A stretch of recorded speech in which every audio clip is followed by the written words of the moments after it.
Bonjour, dans cette capsule vidéo, vous allez apprendre à nommer les molécules organiques qui contiennent un groupe carbonyl, donc qui sont de la famille des aldéhydes ou de la famille des cétones.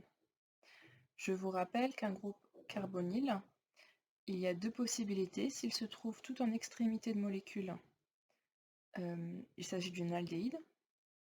S'il se trouve au milieu de la molécule, il s'agit d'un cétone, d'une cétone. Donc il faut bien regarder la position de la double liaison avec le O. La façon dont nous allons les nommer est assez similaire de celle des alcools. Là, ici, la seule différence, ce sera la terminaison on. Regardons ça ensemble.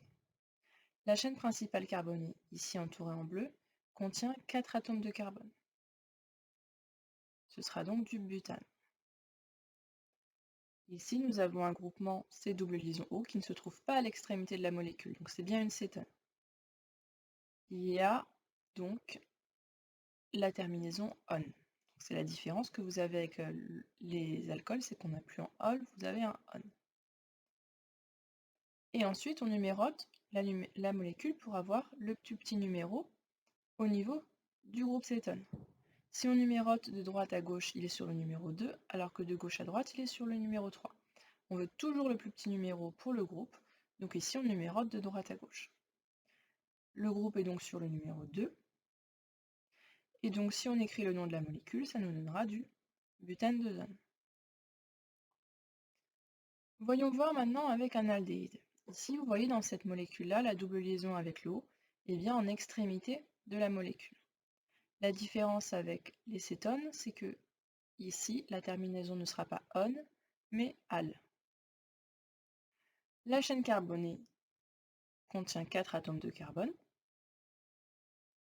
donc nous aurons du butane.